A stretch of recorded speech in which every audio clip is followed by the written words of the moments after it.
you can't be a jack of all trades. Yeah. Eventually become a master of none. A lot of people who play in digital marketing space these days don't really understand when the guys who create their landing pages are talking in meetings. They don't understand. See, just create the landing page, that's all. They don't understand that this person has to also think of SEO. One thing or one skill I feel cuts through the line is communication. Regardless of where you find yourself, even those who call themselves introverts or people who are introverts, at some point you look in the mirror and you talk to yourself. Correct. If maybe I wasn't in digital market, maybe I would have gone into architecture. Yeah, landscape design and all those things. Yeah, because I think I still have an knack for real estate. I've had some very, very fascinating teachers in the past. You wouldn't believe that Adekule Gold at some point taught me graphics. With communication, if you are able to pass an information and you can see the effect of what you are saying on the face of your audience, you could read it and say, look, whatever it is I'm saying is connecting.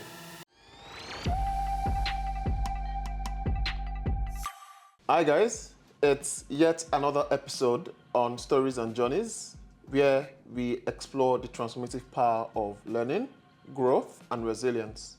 Join us as we uncover untold narrative and ignite curiosity. Joining us here today is an amazing MarTech entrepreneur within the Nigerian landscape and I dare say, global landscape. Is no other person than someone that has cut across various industries from FMCGs, to financial services, to tech, and now he occupies a very fantastic role within the space, helping brands, helping businesses, within the e-commerce space, and also, when it comes to trading as well.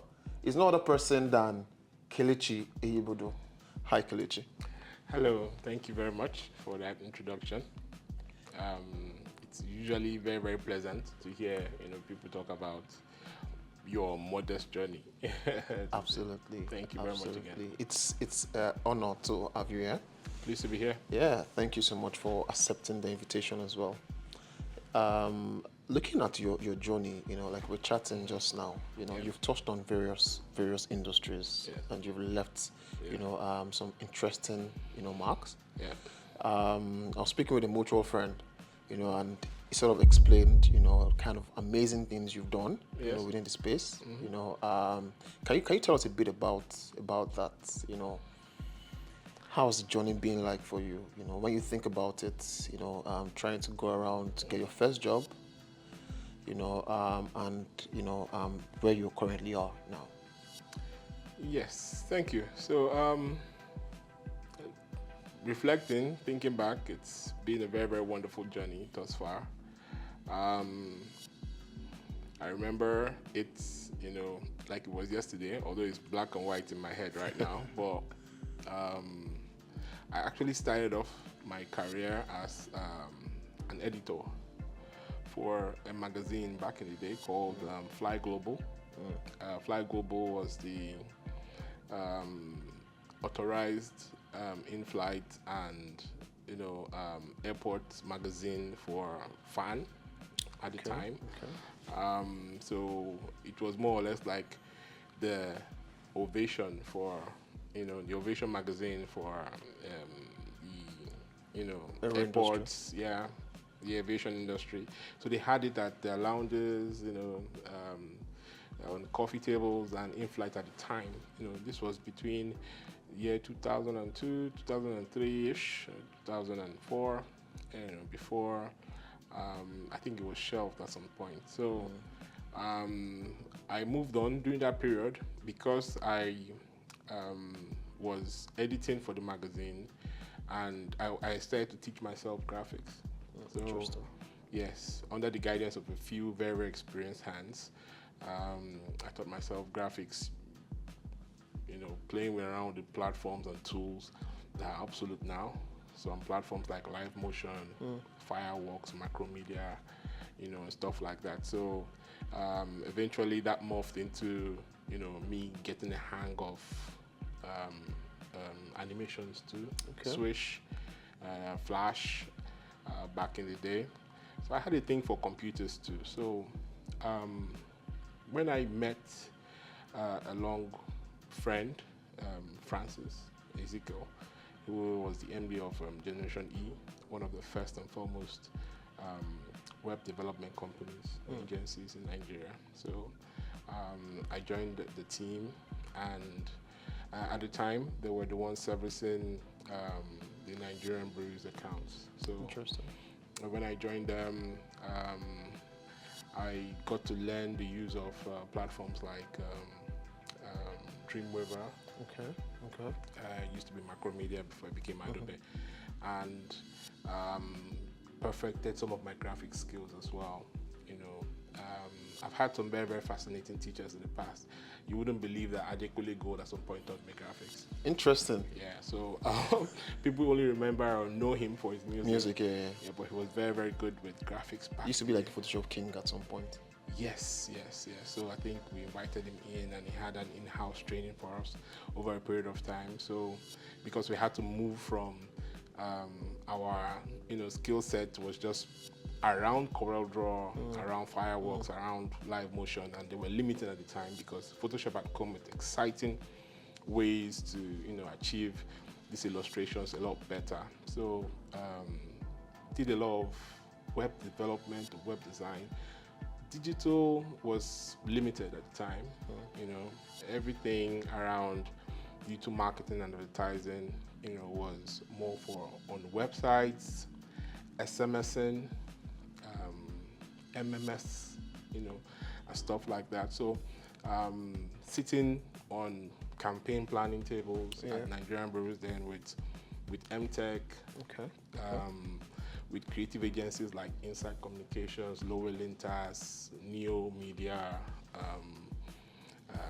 IMS, Oracle, Live Sports at some point, because everybody, who is top in their game had to work with Nigerian breweries at some point because they had a lot of fascinating brands, over 12 exciting competitive brands and platforms and drivers for it, like the Ultimate Search, Multina Dancehall, the Amstel Motor Box Office. These were projects that I worked on over the span of my time with Generation E. I rose to account director. Beautiful. Yeah, I rose to account director, and I even established a company during that time that was catering to e-commerce. Okay.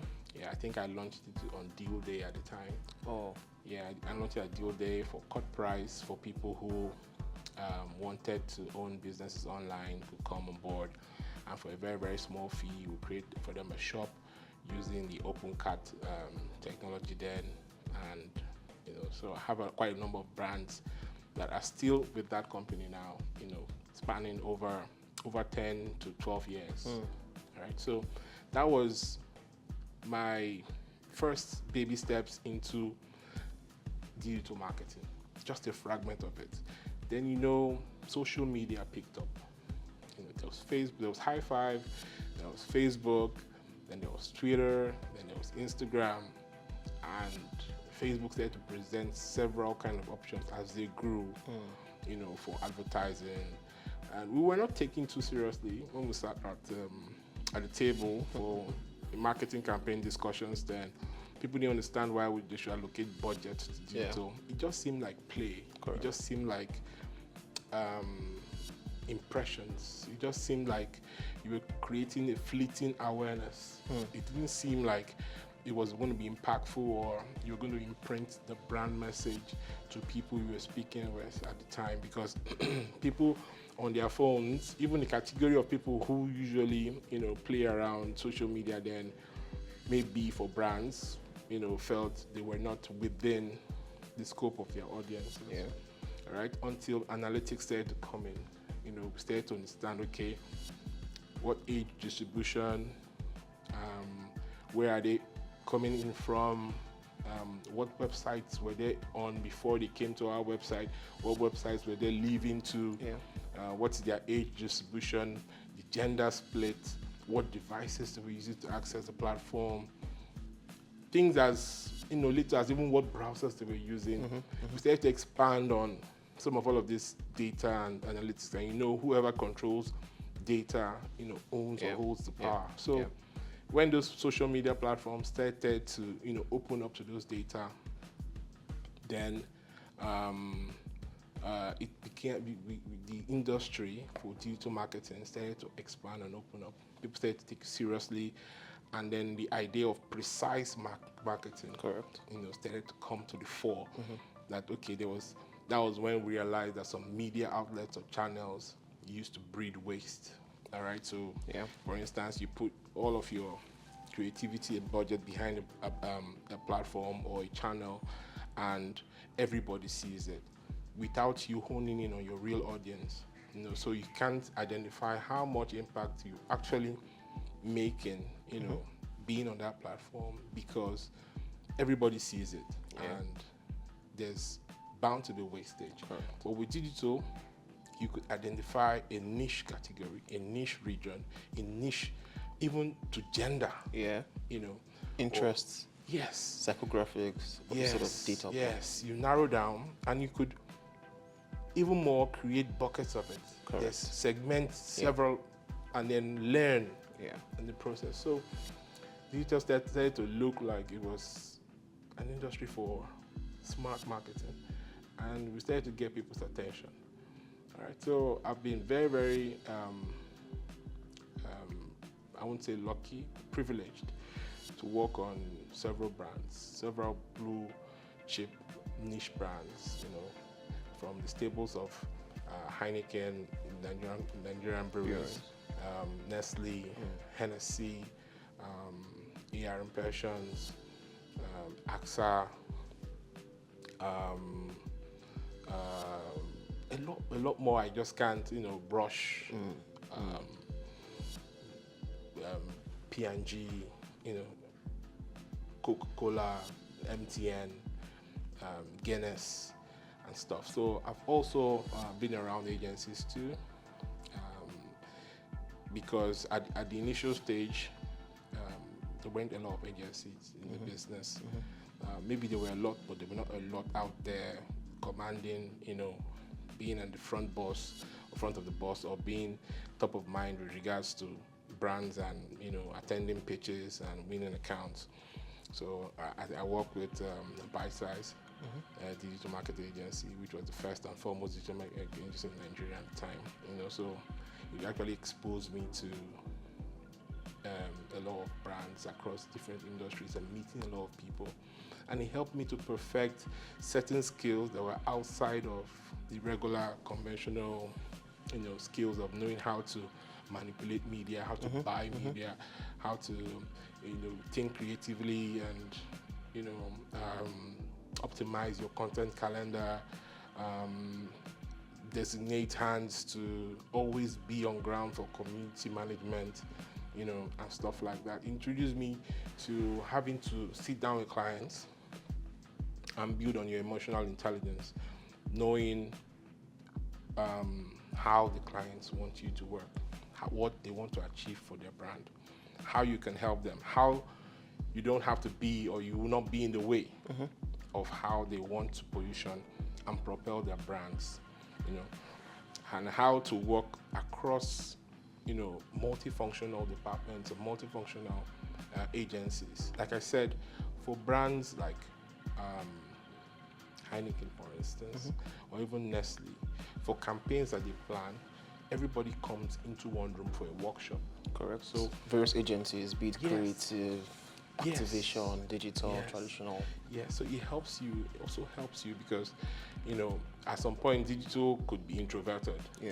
You could think that, okay, just think up your idea on your own, send it in, and then we'll just review and see how it keys in. No, but from the scratch. Yeah.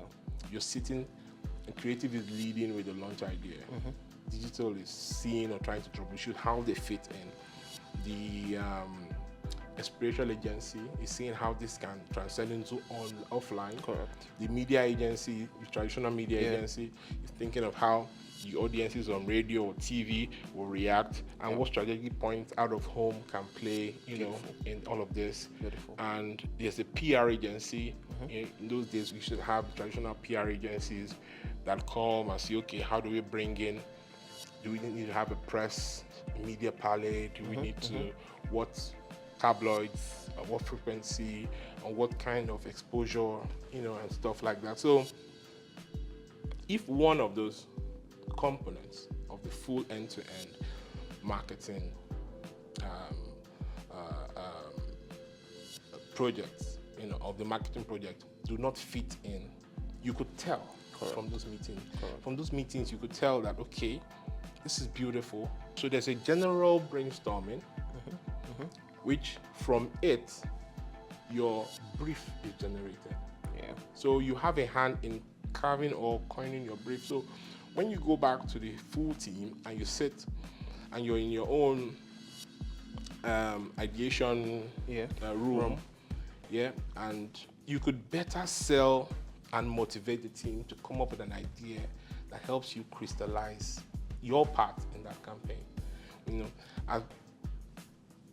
Contrary to some other practices where you're sitting and in an email just hits you, this is the brief, and you're wondering that why would they want this? Why would they want this? Yeah. And you see here maybe your head or your supervisor says, look, don't ask any questions. We just need to pay. Go ahead and do something. And then it doesn't feel right. Beautiful. I want to dial back a little. Yeah. What was growing up like for you?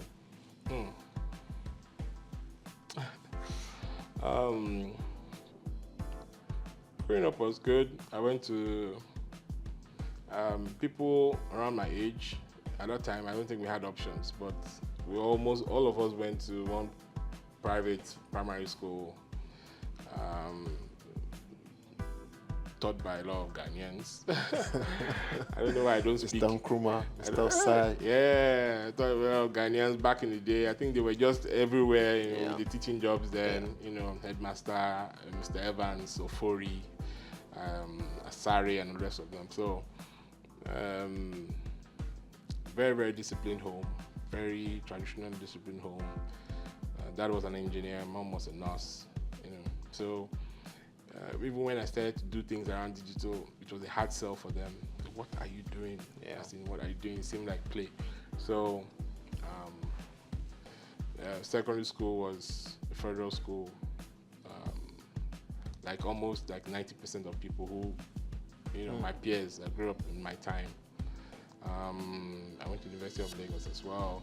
So, I think I was in University of Lagos, and in Lagos, I was exposed to certain things around computers and ITs a lot quicker than my counterparts who were in maybe Benin or Port Harcourt or Ibadan or something. I think I noticed that because the computer village was where we used to go to and assemble computers then. In those days of your floppy drive and floppy disks and master and slave hard drive, we could build a CPU, buy a monitor, download all your Naruto games and Naruto movies, championship managers and stuff, things that we regularly did at that time. So I think I was always around a computer at what I would call those vital developmental moments, and that was what easily skewed me towards this career partner. Otherwise, I would have probably been chasing a more conventional medical engineering kind of career, because of my upbringing and the way my parents were thinking at the time. So I have two amazing brothers and a sister. I can't help but mention my wife. Just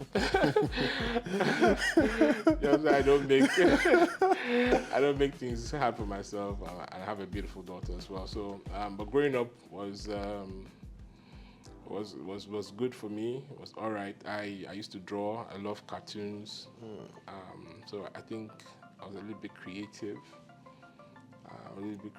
As well.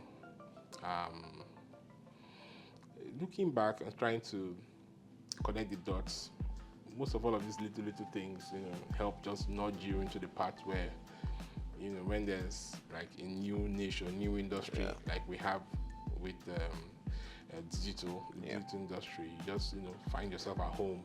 Yeah. That okay, these are things I naturally will do, or these are things I did as a kid.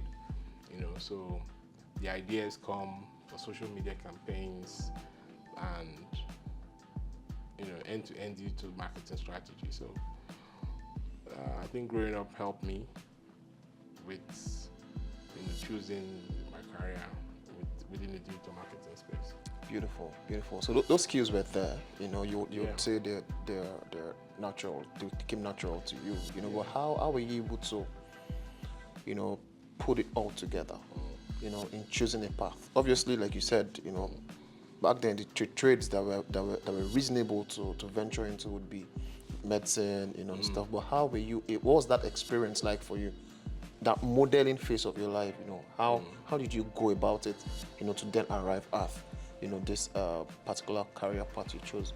Okay, so when the internet became a thing, well, for me, I don't know when it really became a thing for every other person, where we used to go to cyber cafes and go on websites, go on Yahoo Messenger, you just watch the website load, and a handful of them were foreign websites, and they used to look so good, especially those ones, when you go to foreign websites and the US websites with their blue and red color. They usually have this thematic thing about their websites then that used to mimic the colors from their flag. Yeah, it used to be very lovely, the pictures. So I used to wonder, I said, we really don't have Nigerian-based websites. We just have this very, very beautiful looking website. So when I had a discussion with the MD for Nigerian for Generation E Technology Services, then he had received the brief to create websites for certain local brands, local establishments. It piqued my interest. It piqued my interest because growing up, when I went on those websites, I used to wonder why we didn't have good ones for Nigeria. Even when we saw the Nigerian website, they were just texts, and then maybe the pictures were not aligned properly. They probably dragged them out of proportion. Things were not done. If you're coming from a creative angle, and if you have that flair for creativity, you just cringe. And say, why would somebody do this? They distort an image, and they don't even care or don't bother and just leave it that way. So. Or maybe an image doesn't load and you just see that. So the whole website is just upside down. So when I, first and foremost, from my training, before I started to teach myself graphics, I would draw. I would draw what I want to, design, or what I want to craft on most of those tools. I draw them first on paper, visualize what I want to see before I go. So the same thing I carried it into websites. I'm able to draw based on all of the information my brain has picked from exposing my eyes to a lot of all of those websites. Okay, this is what a website. So if somebody comes to me and says he wants a personal, portfolio website, I can say, okay, this is how I think it should be. You should probably have a background picture of yourself, then you have the text rolling over, or you should have this overlay, or you should have that, or you should have this one static and this one anchored and this one rolling, But I draw them first. And these are things I had started doing before, as in my teenage years. I used to just draw, not just anything, but I draw scenarios. I draw what I believe. If maybe I wasn't in digital marketing, maybe I would have gone into architecture. Landscape design and all those things. Because I think I still have a knack for real estate. Interesting. At times I drive past very, very fascinating or very beautifully designed buildings. I park and I take a moment to look at it. Nice. I look at it. Or even if I can't park, I make a mental note that the building is there. And next time I just find a way around it and I go look at it. So I like that. So I think those skills kind of just, made it easier for me. The option of being, somebody who was going to be into graphics, design, and transcend it into web development for projecting it for the whole world to see and then morphing into a website based on technology available, that option became a low-hanging fruit for me. So when it came to the part when I had to choose career, it was easy for me to pick that. It was very, very easy for me. Interesting. So do you think that naturally as people, we have skills that come to us, that will pick up while growing up. Obviously, depending on how you've been nurtured when growing up, or what you're exposed to when growing up and whatnot. Do you think that as human beings, we generally have those set of skills, and those skills can actually create a path for us if we detect them at an early stage, and sort of try to follow, them or our passion? Or what's your thought on that? Yes, we do. We as human beings, we have skills. Some of these things, at some point when we're exuding them, we might not really see them or know that they are skills, but it takes most times people from third party, from the outside, to look at you and then help you identify your skill. At times it could be your guardians, it could be your folks, it could be your siblings, it could be your friends. And some of these skills, they don't have a particular time when they most times it could come at a later stage, or most times very, very early. You start to show signs that this is what I can do, this is what I can do. There's a saying that says today's creative is that playful child who survived. All right, so most times you could look at the child and see that this person is going to be good with this because of some of the skills in types and shadows that he's beginning to, or she's beginning to exude. You could tell that this person fancies colors, knows how to paint, knows how to. He or she might not be getting it together at that point, but you see them. Potential. Yes, there's potential, and once there's potential, it's a signal of life. Once there's potential, you can build on it and you can expand on it. So, for whoever it is that the skill owner, you might not know you have a skill. It might take people. It might take you going into a mentorship. It might take you going into maybe even a classroom to learn something, for people or you to now finally realize that you have this skill. If you just be there and then you don't notice the skill. And there are some industries and there are some categories of work that haven't yet been formed or born yet, that people are now even showing skills for. You don't really know that this is going to be useful in the next 10 years because a certain industry, a certain category of work is going to be born. I'm glad you brought that up, actually, because we're going to get to that. But since you brought it up already, and obviously taking learnings from historic data, if you may, with digital marketing. Yes. So for people that have such skills or detecting such skills, what would you recommend? What helped you? And what would you recommend for such people as those jobs for quote unquote the future, begin to evolve? Yeah, so when it comes to soft skills, I only have this conversation, I've already had it with my wife when we're talking about work and some other things. I said, one thing or one skill I feel cuts through the line is communication. Regardless of where you find yourself, even those who call themselves introverts or people who are introverts, at some point you look in the mirror and you talk to yourself. Correct. Yeah, people do that a lot. So, communication, if you are able to pass an information and you can see the effect of what you are saying on the face of your audience, you could read it and say, look, whatever it is I'm saying is connecting. Then you have 50% of all of the skill sets you already need.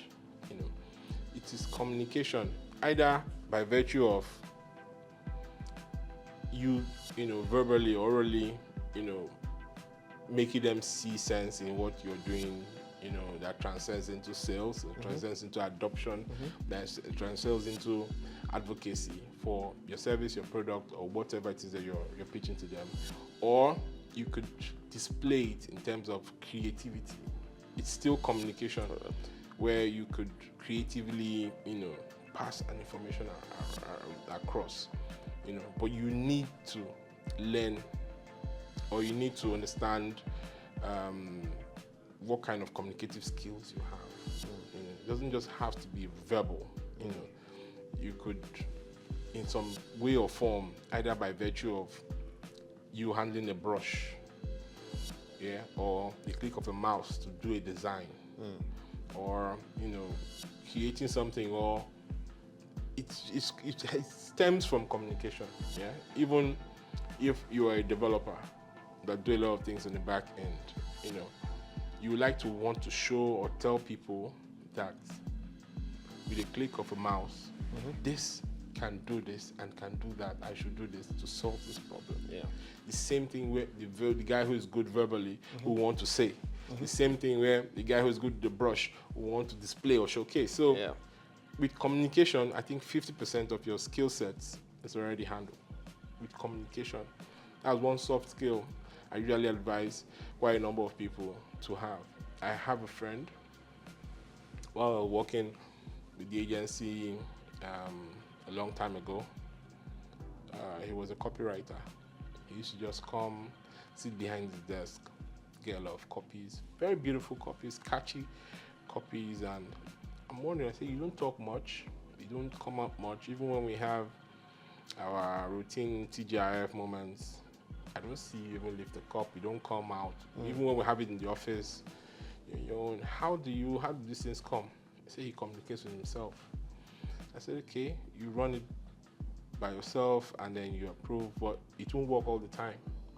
It's good now, but it will get to a time when you need to bounce it off other people. You need to start to speak to people. You need to start to, and I don't know if it was my approach, but I noticed he started to just break out a little bit. Now he's working with a multinational as head of digital. You have to communicate. I'm wondering that, look, if we probably didn't, start, yes, if you didn't come out of your shell a little bit then, start to communicate, people will not understand your story and maybe you would have taken a different path. But, I think communication is one of those soft skills I feel people should have, still boils or still circles to emotional intelligence too, because interaction, communication, feeling the pulse of the other person, knowing what they want, knowing what the market is looking like, and knowing when to, latch onto whatsoever it is that is the new technology coming up on board. Just being abreast, being on top of your game, have those inner and outward eyes to see, understand things. I'm not saying play office politics for some people, but understand things even within your office. Know what your line manager wants. Know what. I was working with an establishment, and I had a friend who was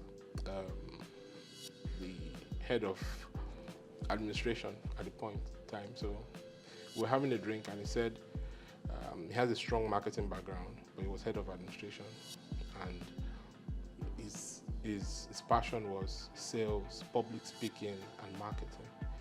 But he was also doing well in administration, and he came to a point where his supervisors in administration said, "We see you doing a lot of marketing and sales work, and this could be distracting. So we need you to choose. We need you to choose. It's either you stay fully here, or it's an opportunity you go there. You still retain your level, your class, everything, but you now be marketing and sales." And he was caught in two minds. He was caught in two minds because he really loved his line manager with administration, but he loved sales and marketing as a whole. So I think he now spoke with the head of sales, and the guy said, "You need to understand where real power lies." Where your real power lies. Yeah. So you need to understand where your real power lies. Nobody can tell you that. Once you understand that, you make the move. So So he went back, and then the next day he joined sales, and he's doing extremely well in sales. And he didn't see very relationship with the administrative side, but what do you think changed? What do you think, going back so you need to know what your real power lies, what do you think changed for him?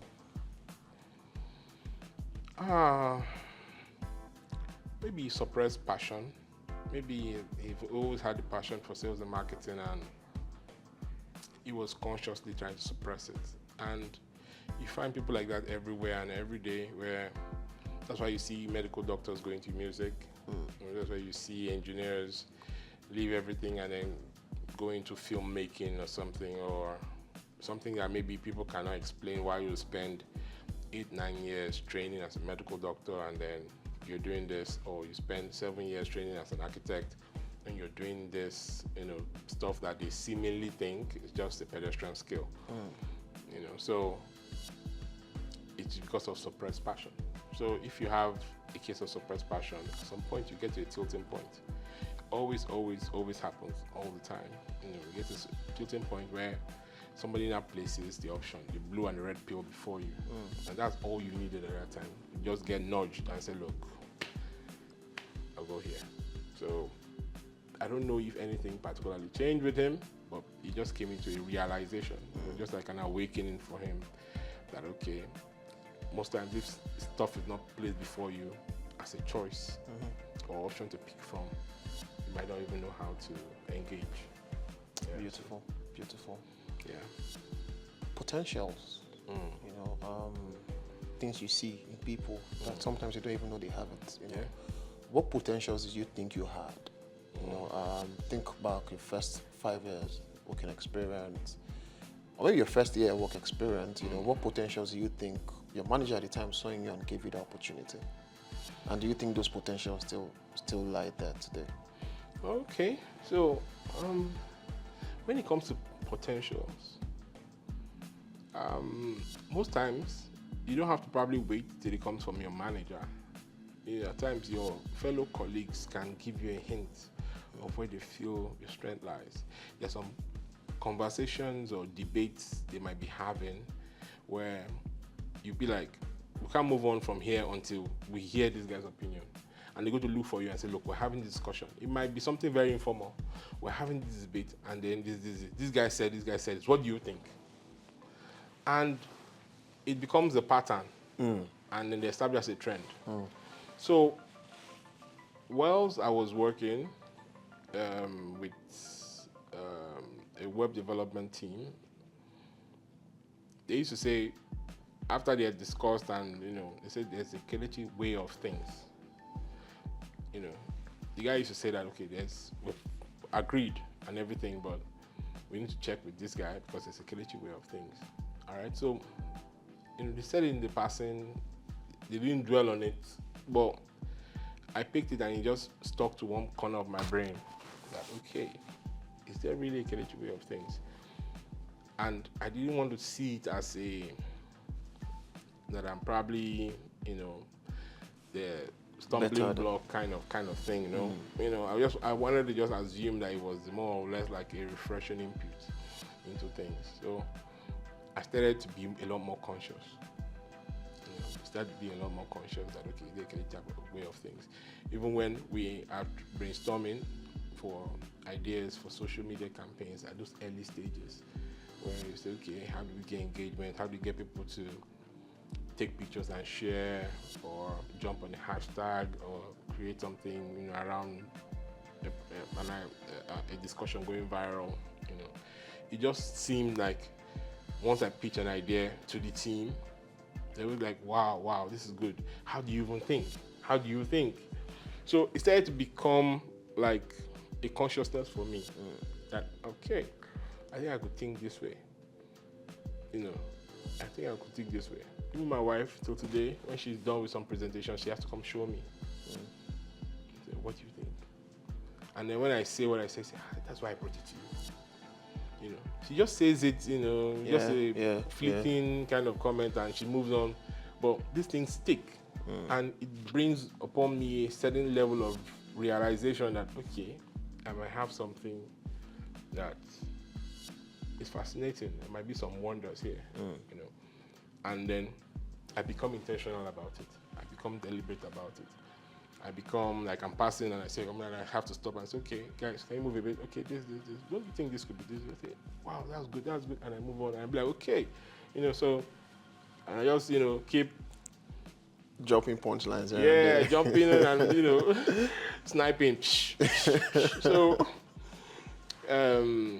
that's potential, and that is me realizing potential. You know, most people might go through their lifetime and not realize that they had a potential to, because it stopped being a potential when you realize, you know, it's a potential. You yourself realize the potential. That means you're going to take it to the next stage. So it's no longer potential. Yes, you be intentional about it. It turns to converse to kinetic. So it's no longer potential. You now become very impactful with it and, you know, productive with it, and try to make gains from it. You know, try to use it as leverage to get ahead.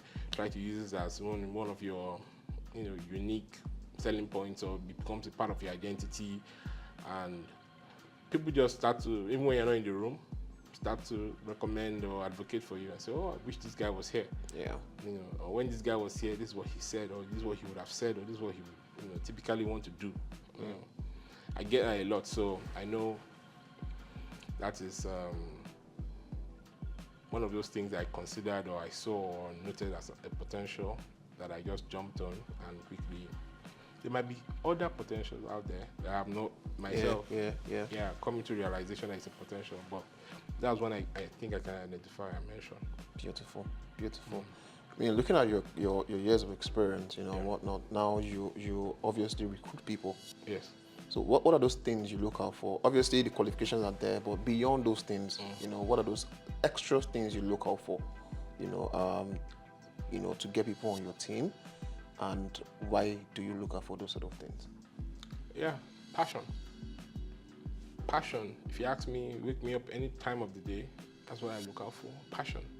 You know, you can see somebody who ticks all the boxes, you know, has all the qualifications, and, you know, has the right kind of, on paper, is the right fit. When it comes, doesn't have a passion, that means his passion lies somewhere else, but he has to do this just to get by.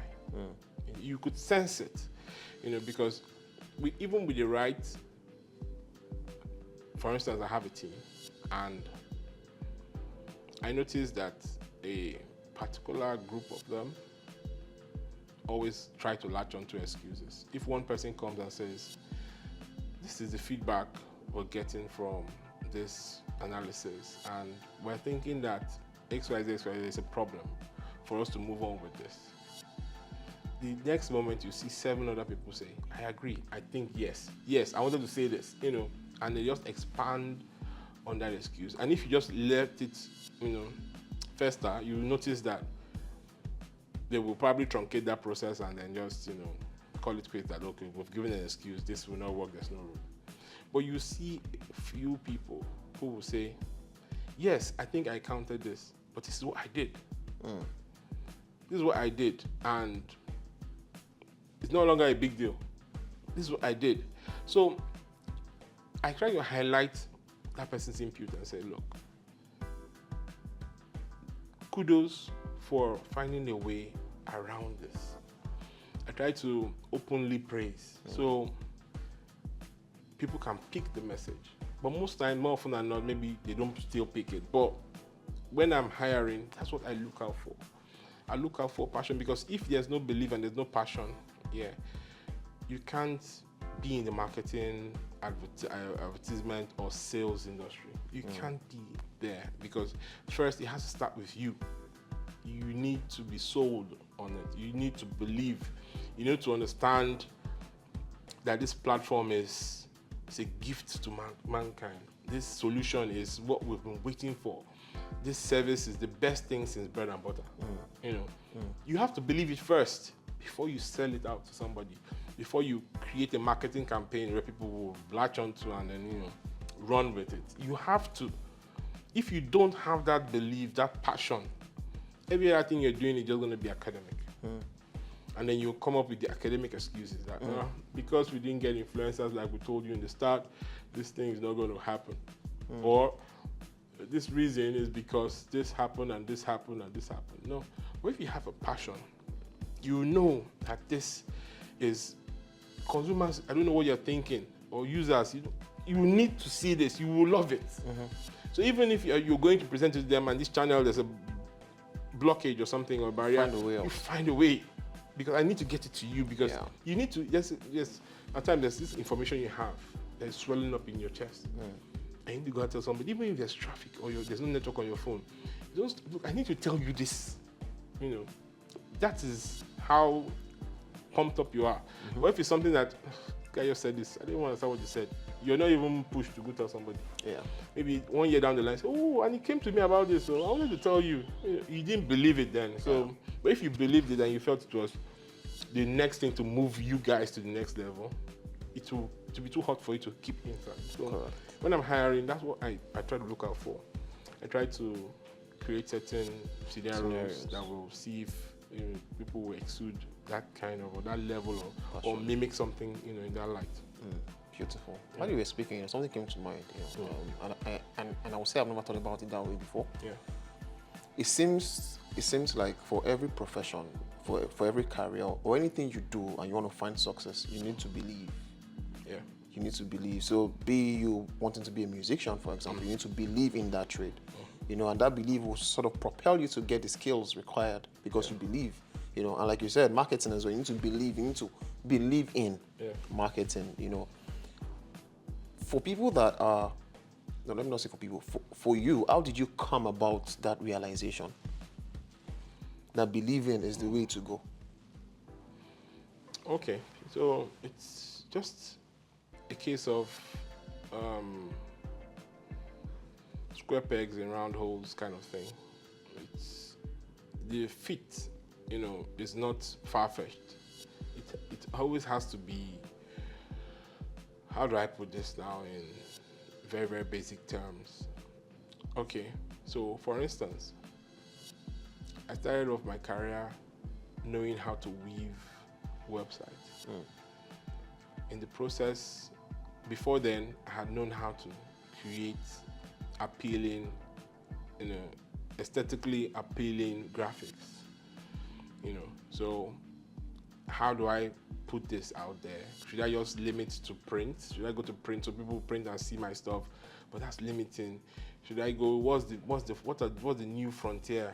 It is online, the internet, where I could reach millions of people with this. Okay, fine.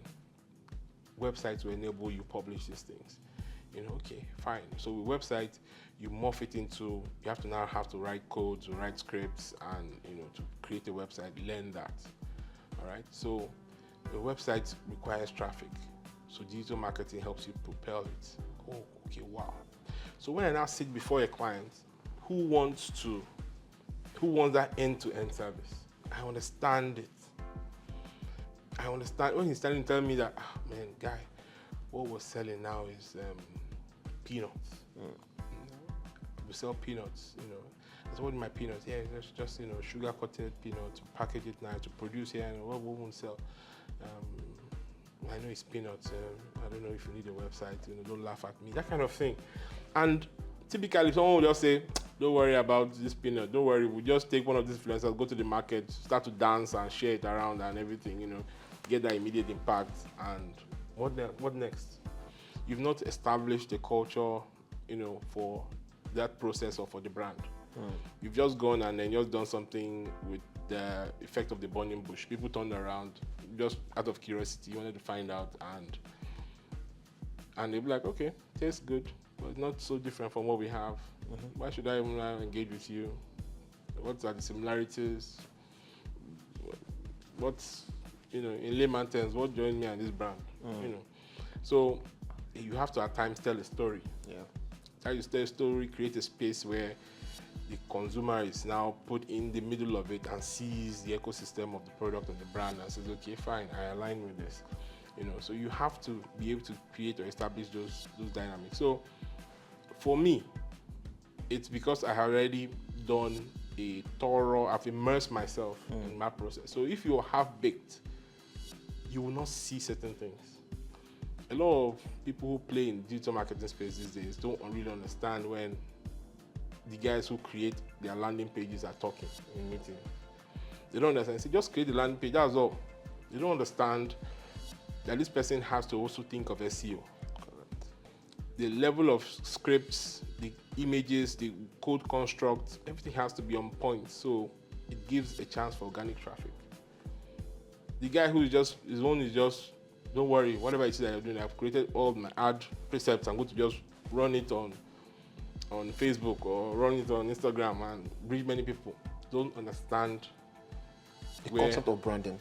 Yes. So if you have a lot of those half-baked people, it maybe limits their passion.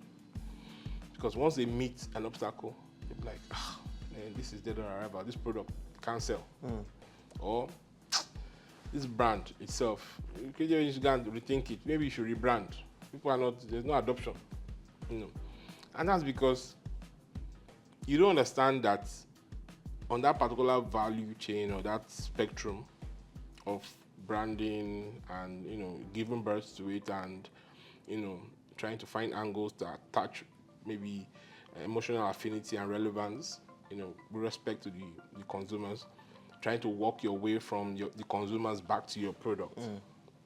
If you don't see all of that, you just be laid back. You just easily give in to challenges or small failure or delays. So your passion will not be realized. Will not be realized. But if you're deep in it, you're knowledgeable in it, you understand. Most times you might not even have the hands-on experience like maybe I've been privileged to have. Maybe it's just you sitting in those meetings, listening, appreciating inputs from different people, understanding, because at some point, when we used to have meetings for certain brand vehicles like the reality TV shows, where we wanted to seed registration 100% online. In those days, the experiential agencies will kick against it and say, no, there's always the need to call people to the National Theatre and give them a paper to fill, and they will justify. True. Now that's old school. Absolutely. But that time, it was giving audiences, okay, they might be right, because they believed in that process. So if they could believe in that process then, that we can look back on now and say, how did we even do all of this?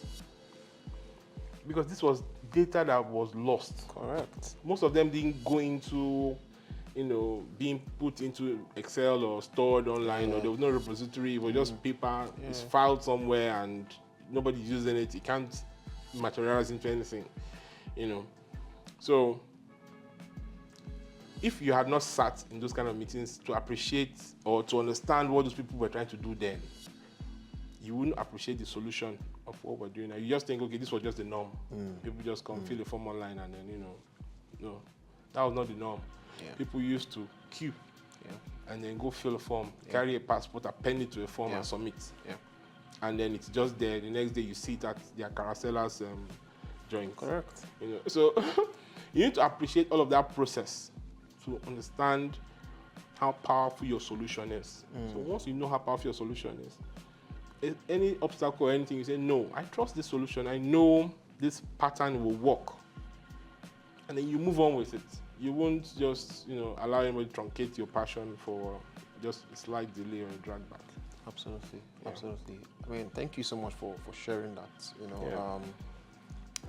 Just before we go, I want to check in with you quickly. Nigeria, sort of seems to be in that paper generation now. If you think about it, and I'm talking about government-wise. Yes. We really do not have data. Looking at your rich background as well, what would you recommend? Would be the way forward, into the future in such a way that data drives, even strategies, and even the way budgets are appropriated in the country. Okay. Going back to my last example. Yeah. So they wouldn't have given the online path to providing those solutions. They wouldn't have given them any audience or any chance if, you know, if we didn't keep trying to show or prove efficiency. So we're not trying to say one platform is better than the other. It's just how much more efficient is this, and there has to be proof to show that it's efficient in statistics and in numbers and in all of those analytics that come with it. So with government, they could see it in little they're not totally like 100% paper-based. Yeah. They still have quite a lot of, but I think the automation is stagnant in some form. They don't allow things snowball into, like, going into the process. They intentionally, just because they feel they want to exercise control, they want to exercise, they want to monitor a process, or they want to have or establish. I can't avoid control. Yeah, that's the word. They want to exercise control. So, because they know if to allow this outcome roll, you know how it is that when you set something in process and this ball rolls here and it touches this thing, it touches this thing, touches this thing, and it goes around the whole building and it gets to where you want it to go to. And you can't control that process. That outcome has to be pure and genuine. Yeah. But I don't want to say corruption. But for the fight for control, people would rather truncate the process and then do a manual process to establish a desired outcome. What digital offers you is a preset, justifiable, and untampered with outcome. But what manually offers you is an outcome that is not verified and might not be fair. Right? So if somebody says they don't want a full automated system in play, then you have to start asking yourself tough questions. That why don't you want this to happen? Is it because you're scared that the outcome might not be in your favor? Not the platform, not the system. They travel, they go about, they see other clients and they see what they do with their systems, how they do by centralizing data. All right, they see how all of these things come together to the greater good. For instance, if you conduct a census and you give a particular region numbers that are not true, all right, if you give the particular region 2 times the numbers of the other, whatever it is that you now do, you will frown or shy away from digital that will expose it. Yeah. Because you have to always constantly defend those numbers you gave them. So if things are set to be automated across board, it will expose a lot of things. It will expose the real number of people employed in establishments. It will expose the real number of people who probably live or have access to certain facilities. It will expose the real number of people who are eligible by age to perform certain, civil actions, or it will expose how many people. How many people get justice. It will expose how many people have been, treated unfairly by maybe law enforcement or systems that have kept them incarcerated for no reasons for long. It will expose a lot of things if there's full automation. Yeah, it will expose a lot of things and bring improvements. Yes, to lives of people. No doubt. Even this particular model can bring improvement, but it has to deal with 100% honesty and diligence, and that's what AI will bring to you. AI will remove the human factor. It's not like AI. AI is. If you notice, since the start of the year up until February, there's been a surge of a lot of AI awareness kind of activities. Telcos are releasing AI-based models, and ad products, and different companies are coming up with how they are going to harness AI to improve this. And it stems up from what I said earlier, where there's usually a meeting or a conference that happens in Europe, and once they say it's the year of AI, everybody's AI-ish, So whether we're ripe or we're not, nobody wants to know. Whether nobody has studied to see, okay, the numbers they say we have in Nigeria, well, can we segregate them and really understand, how many of them are savvy, even if they are all connected to the internet. How does this work with this kind of technology at this time for us? But nobody does that. We just plug and play. So AI will remove that human element to things and tell you as it is, and reduce the error to almost 0%. Correct.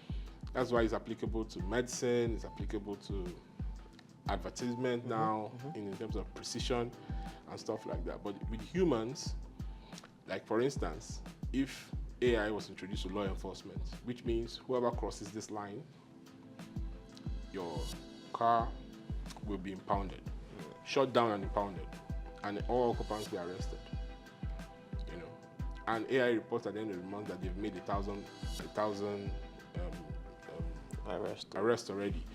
And we could see AI is working. Oh, look, all those rough downfall drivers are being, taken care of.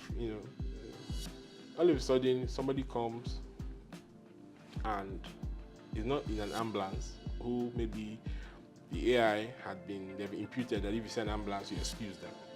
All right, there are certain exceptions to that rule. But you see, this one is a vehicle, a man carrying his pregnant wife, not an ambulance, and they have to get to the hospital. And they have to take that shortcut. AI will not understand that sentiment. True.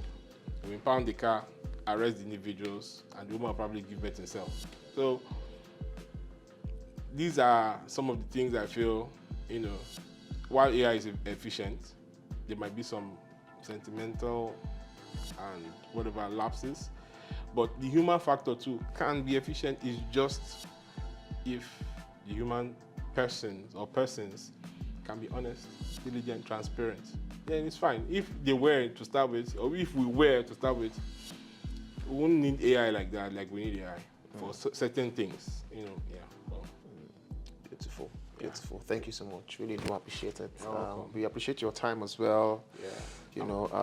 And the conversations we've had today has been really, really inspiring and insightful. Thank you so much for sharing. From your word of knowledge. For those that are watching, what advice, would you give to that young boy, that young girl, that's not guaranteed of where the next meal will come from, but he or she is heavily driven and sort of has the passion to do great in life? Okay. Thank you for that very, very important question. Yeah, so to that young boy or that young girl who is listening, and maybe you're employed presently at a job and you don't really fancy your daily tasks at the moment. They probably ask you to sit in front of a desk and do community management, just respond to comments, and more or less like filter some of all of the spam messages from the comment section beneath your posts. These are things that no digital marketing executive wants to do because it's boring. But having been through several interviews, sat with people who I feel are key people in industry, even hiring teams. These are the things that makes you a lot more hireable. When you put it out there, if you painstakingly go through all of this process, these are the things that you put out there that will make you, they'll give you a good level of advantage. Those things you're doing right now that you don't probably like or fancy, you think, it's just, for lack of a better word, dulling you, are the things that tomorrow a hiring team will, look out for and, want to put you ahead of other candidates when they're considering you for a senior or a better role compared to where you are at. So if whatever you find yourself doing now, just do very well. Do very well, put your heart in it, come to a realization about your passion, and nothing will stop you. Nothing will stop you. Nothing will indeed stop you. Thank you so much, Kelechi, for this. Really do appreciate it. If you like what you watched and listened to, please feel free to like the content, subscribe so you get a notification each time we have fresh content on the podcast. But from all of us here at Stories and Journeys, I want to say thank you so much for being a part of this episode, and do enjoy the rest of your day. Or as your day starts, we wish you a fantastic day ahead. Thank you.